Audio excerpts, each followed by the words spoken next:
It's so underrated, but one of the easiest ways to stand out in an interview is to ask really good questions at the very end. I'm so sorry, but the worst thing you can do at the end of an interview is when the recruiter asks, "So, do you have any questions for me?" You say, "No, I'm good." Because if you really wanted to stand out and basically guarantee that you get the job, you would be asking questions at the end. But not just any questions. The questions I'm about to drop in this video. Hi, my name's Emily Durham. I'm an ex-recruiter, so you better believe I know my stuff. Turned full-time career coach, career content creator, and the host of Clock In with Emily Durham, which is a charting careers podcast dedicated to helping you thrive in your 9-to-5 and beyond. And if you know me, you know I love to cut the fluff. Today we're gonna dive into exactly what you shouldn't be asking in interviews, because who the fuck keeps posting this whack-ass advice? And then I'm just gonna tell you the best 5 questions you could possibly ask as someone who's conducted thousands of interviews. Also, side note, new filming setup unlocked. How do we feel?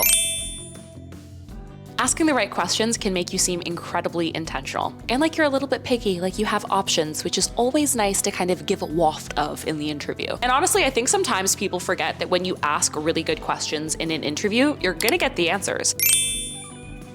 Welcome to the list of things you are literally not allowed to ask in an interview because it is going to tarnish your brand reputation. Honestly, sometimes recruiters are delusional and expect you to know every little thing about the company as if this is the only job you've ever applied to and as if you have nothing else going on. I fear we need to feed those whack-ass delusions. You cannot be asking basic-ass questions that you could easily Google. So questions like, how does this company make money? What does revenue for this company look like? What are some of your products and services? How long have you guys been in operation? How big is this company? That's all stuff you can Google, and even though you shouldn't have to do that much research before an interview, a lot of recruiters are going to hear that and think, you did no research at all, you clearly aren't prepared. Do not go asking what a day in the life is for this position, because in theory, if they're interviewing you, they assume you're qualified, which means in theory, you have done some of this before. So in theory, you should know kind of on average, give or take, the kind of work that you'd be doing. Like imagine I went into an interview to be a recruiter and I was like, so what would I be doing all day? Bitch, you'd be recruiting.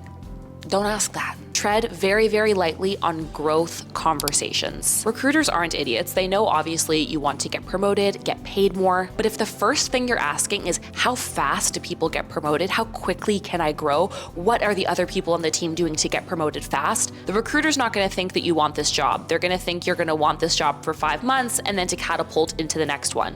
Even if that's true. By the way, I take no issue with that. That's just not how we sell you. That's not the right messaging. And finally, hold off on negative questions. Personally, I take no issue with you asking, why is this position open or vacant? That's fine. But if the company has just gone through a massive layoff, don't say, why are you hiring if you just did layoffs? Don't say, this team has really high turnover. What's wrong with it? Those are all valid questions, by the way. There's just a more strategic way to ask them. Based on what I've seen online, there's been a lot of change on the team. Do you mind if I ask why this position is being opened now? Much softer language.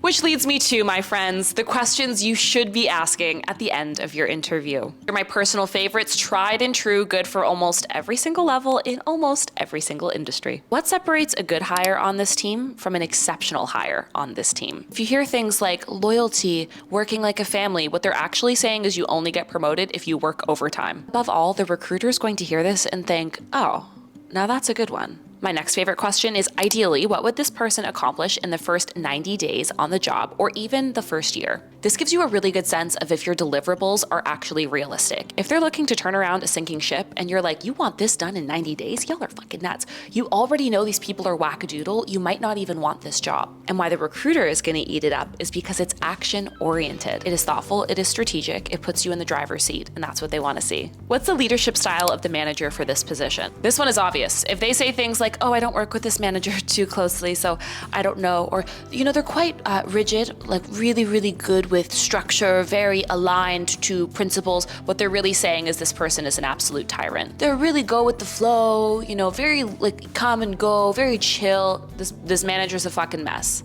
This gives you an opportunity to see how other people perceive your future manager, and what a gift that is. And recruiters are people. They work in HR. They love conversations about what good leadership and development development looks like, so they're gonna eat this thing up. As you recruit for this team and other teams at the company, are there specific traits that really stand out to you that you think, okay, this person's going to be successful at this company because of this? And if so, what are they? Do you know why I really like this question? Recruiters are people too, and people love to have their tires pumped, smoke blown up the booty, to feel a little bit like their ego is getting fed. And most questions in interviews position the manager as the thought leader, as the expert. But this question actually makes the recruiter the expert. It flips the script, gives them a little taste of power and authority.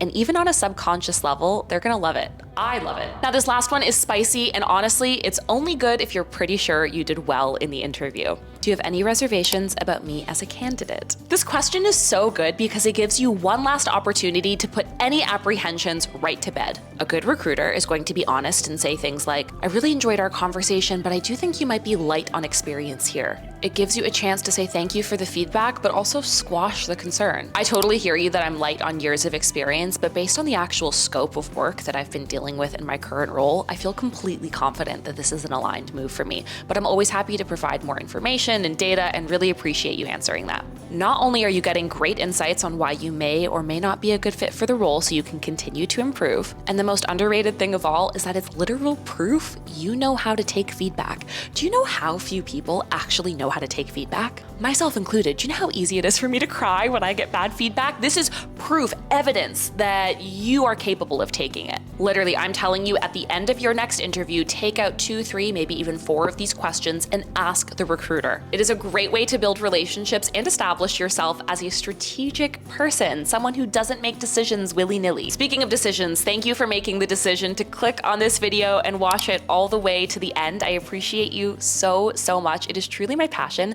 to help people get ahead and feel financially comfortable and feel confident at work and how they feel about themselves overall. So thank you for being here. If you liked this video, give her a like, give her a little subscribe. Don't be shy. Join the family. Thank you for being here, and I'll talk to you in the next one.